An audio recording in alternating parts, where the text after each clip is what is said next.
Hello नमस्कार साथियों, स्वागत है आप सभी का नॉलेज मंत्रा के ऑनलाइन प्लेटफॉर्म पर।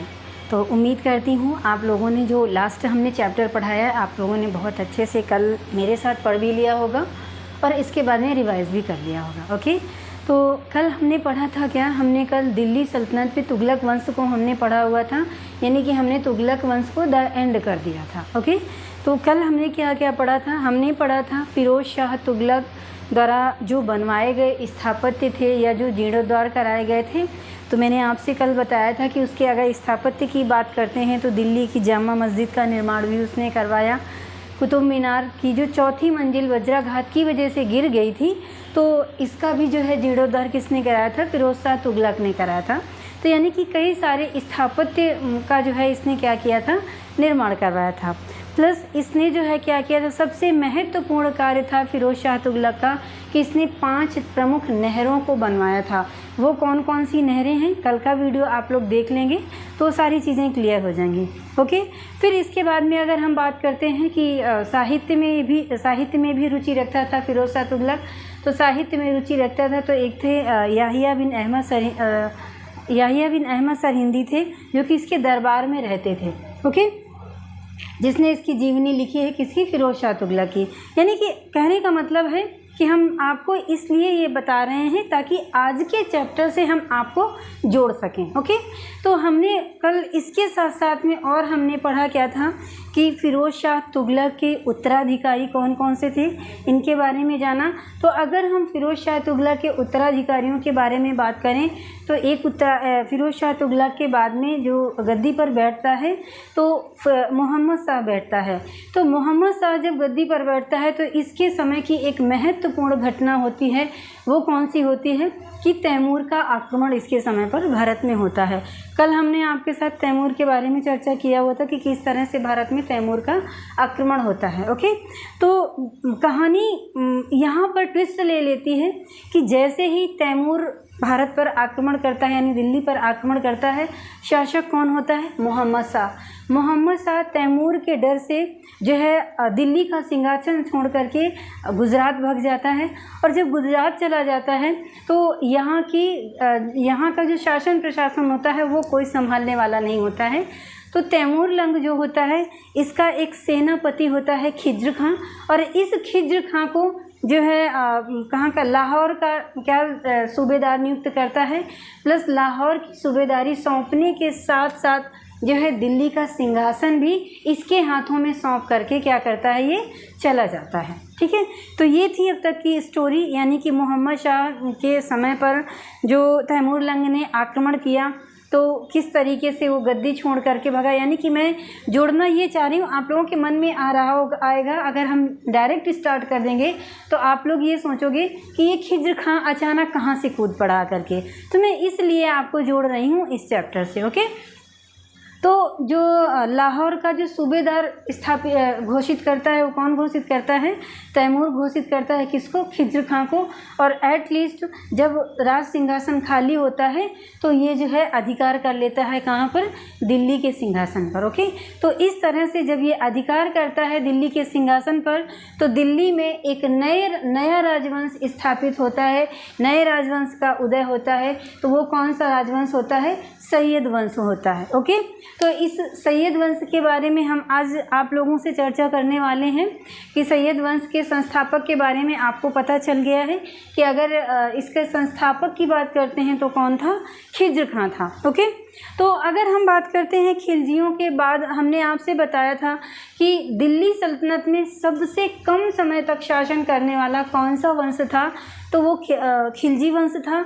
इसने टोटल कितने वर्ष तक शासन किया था, तो इसने 3 वर्ष तक शासन किया था। ओके, अगर हम बात करते हैं कि इन्होंने 3 वर्ष तक शासन किया था, सबसे कम समय तक शासन किया था, तो अगर दूसरे नंबर पे पूछता है कि दूसरे नंबर पर जो है सबसे कम समय तक शासन किस राजवंश ने किया था, तो इस सैयद राजवंश ने किया था। अगर इसका टाइम ड्यूरेशन पूछता है कि सैयदों ने कब से कब तक शासन किया, तो 1414 से लेकर के 1451 तक शासन किया। यानी कि टोटल वर्ष कितने होते हैं, 37 वर्ष होते हैं। ठीक है, तो सबसे कम शासन शासन करते हैं खिलजी लोग, उनका समय होता है 30 वर्ष। और सैयद वंश इनके बाद में जो है दूसरा सबसे कम समय किसका होता है, सैयद वंश का होता है। तो इनका कितना समय होता है, ये जो है 37 वर्ष तक शासन करते हैं। ओके, आई होप आप लोग इसके बारे में जानते होंगे कि सबसे लंबे समय तक दिल्ली सल्तनत में किसने शासन किया है। अगर नहीं जानते हैं तो तुगलक वंश ने सबसे लंबे समय तक शासन किया था। ओके, तो आज हम बात करेंगे कि दिल्ली सल्तनत में खिज्र खां सैयद वंश में प्रमुख कितने शासक हुए। तो सैयद वंश में प्रमुख 4 शासक हुए हैं। संस्थापक एक तो खुद हो जाता है खिज्र खां, दूसरे नंबर पर होते हैं मुबारक शाह, तीसरे नंबर पर आते हैं मोहम्मद शाह और चौथे नंबर पर आते हैं कौन, अलाउद्दीन आलम शाह। ठीक है, तो ये क्रमशः इन लोगों का क्रम है, इन शासकों का क्रम है। खिज्र वंश के शासकों का क्रम अगर क्रम पूछता है तो ये ऊपर से नीचे है इस तरह से। पहले नंबर पर खिज्र खां, दूसरे नंबर पर मुबारक शाह, तीसरे नंबर पर आते हैं कौन, मोहम्मद शाह और चौथे नंबर पर अलाउद्दीन आलम शाह। ओके, अब हम बात करते हैं, स्टार्ट करते हैं किसके बारे में, खिज्र खां के बारे में हम स्टार्ट करते हैं। तो अगर हम बात करते हैं कि सैयद वंश का ये पहला शासक था जिसने जो है सुल्तान की उपाधि नहीं धारण की थी। ओके, क्या किया था, इसने सुल्तान की उपाधि नहीं धारण की थी। और इसकी अगर उपाधि की बात करें तो इसकी उपाधि थी रैयत-ए-आला। इस उपाधि को जो है इसने धारण किया था। अगर आपसे क्वेश्चन पूछता है कि ये जो खिज्र खां जो था इसकी उपाधि क्या थी, तो इसकी उपाधि थी रैयत-ए-आला उपाधि थी, लेकिन इसने सुल्तान की उपाधि नहीं धारण की थी। ओके, अब हम अगर बात करते हैं रैयत-ए-आला की उपाधि किसने दी थी, तो ये इसको तैमूर द्वारा प्रदान की गई थी। और ये तैमूर को अपना एक बहुत बड़ा यानी कि एक पैगंबर मानता था। ओके, यानी कि किए हुए ये इस पर इसके उपकार इतने थे कि इसने जो है अपने सिक्कों पर तैमूर और उसके पुत्र शाहरुख का जो है नाम तक अंकित करवाया था। ये इतना ज़्यादा इसको समर्पित था। ठीक है, तो अगर हम बात करते हैं कि रैयत की उपाधि किसने दी थी, तो तैमूर ने दी थी। और इसका महत्वपूर्ण क्या था, कार्य क्या था कि इसने अपने सिक्कों पर तैमूर का नाम व उसके पुत्र शाहरुख का नाम अंकित करवाया था। और इसकी एक सबसे बड़ी खासियत थी कि ये जो है बुखारा जो इसको जो है बुखारा के एक अमीर थे, उलेमा वर्ग के थे, जो कि शेख जलालुद्दीन थे। इन्होंने जो है इसको उपाधि क्या दी थी, पैगंबर मोहम्मद शाह का वंशज कहा था। किसको कहा था, इस खिज्र खां को जो है पैगंबर मोहम्मद साहब का वंशज तक कह डाला था। ओके, फिर इसके बाद में तैमूर के पुत्र को जो ये निरंतर यानी कि 1 वर्ष में राजस्व जरूर भेजता था, यानी कि जो राजस्व भेजता था, यानी एक तरीके से हम टैक्स कह सकते हैं कि ये बिना रोके हुए इसके पुत्र तैमूर के पुत्र जो शाहरुख थे उनको जो है राजस्व जो है लगातार भेजता रहा था। और स्वयं को, और राजस्व क्यों भेजता था, क्योंकि स्वयं को जो है क्या मानता था, शाहरुख के अधीन मानता था। शाहरुख के अधीन कैसे मानता था, क्योंकि इसका पिता जो था तैमूर, इसी की जो है इस पर कृपा थी, जो कि इसने इसको लाहौर का सूबेदार नियुक्त किया। और इसके बाद में जब दिल्ली पर कोई दावा करने वाला नहीं आया तो इसको दिल्ली की बागडोर पूरी संभालने के लिए बोला। ओके, तो इस तरह से ये जो है इसको अब खुद को इसके पुत्र शाहरुख के अधीन मानता था। इसने खुतबा भी पढ़वाया और खुतबे में शाहरुख का नाम भी अंकित कराया था। किसका, शाहरुख का नाम। शाहरुख कौन था, तो आपको ये जानने की बहुत आवश्यकता है कि ये शाहरुख कौन था। शाहरुख था तैमूर का पुत्र। ठीक है, और इसके बाद में अगर इसके वज़ीर की बात करता है, पूछते हैं कि खिज्र खां के वज़ीर का क्या नाम था। तो अगर खिज्र खां के वज़ीर की बात करें तो खिज्र खां के वज़ीर का नाम था मलिक उस सर्क। क्या था, मलिक उस सर्क। इसकी उपाधि थी ताजुल मुल्क। और इसकी उपाधि क्या थी? ताजुल मुल्क। तो अगर ताजुल मुल्क कहे या मलिक सर्क कहे, बात एक ही है। ओके, फिर इसमें डिस्टर्ब होने की ज़रूरत नहीं कि हमने तो पढ़ा है मलिक उस सर्क, बट इसमें ताजुल मुल्क ये नाम आ गया। अब हम क्या करें? तो आपको दोनों नाम जानने की ज़रूरत है। अगर खिज्र खां के वज़ीर की बात करता है कि वज़ीर कौन था, तो ये था मलिक उस सर्क उर्फ ताजुल मुल्क। ओके, और बात करते हैं खिलजी की, तो खिज्र खां की। तो खिज्र खां की मृत्यु 20 मई 1421 ईस्वी में हुआ। ओके, इसकी मृत्यु कब होती है? 20 मई 1421 ईस्वी में होती है। हालांकि इसका संपूर्ण शासनकाल जो है विद्रोहों को दबाने में ही लग गया। तो इस तरह से इसकी मृत्यु कब हो जाती है? तो 20 मई 1421 ईस्वी में इसकी मृत्यु हो जाती है। अब इसकी मृत्यु के बाद में इसका पुत्र मुबारक शाह गद्दी पर बैठता है। वो कब बैठता है? 1421 से 1433 तक शासन करता है दिल्ली सल्तनत में। ठीक है, तो आइए हम इसके बारे में भी जान लेते हैं, मुबारक शाह के बारे में भी जान लेते हैं।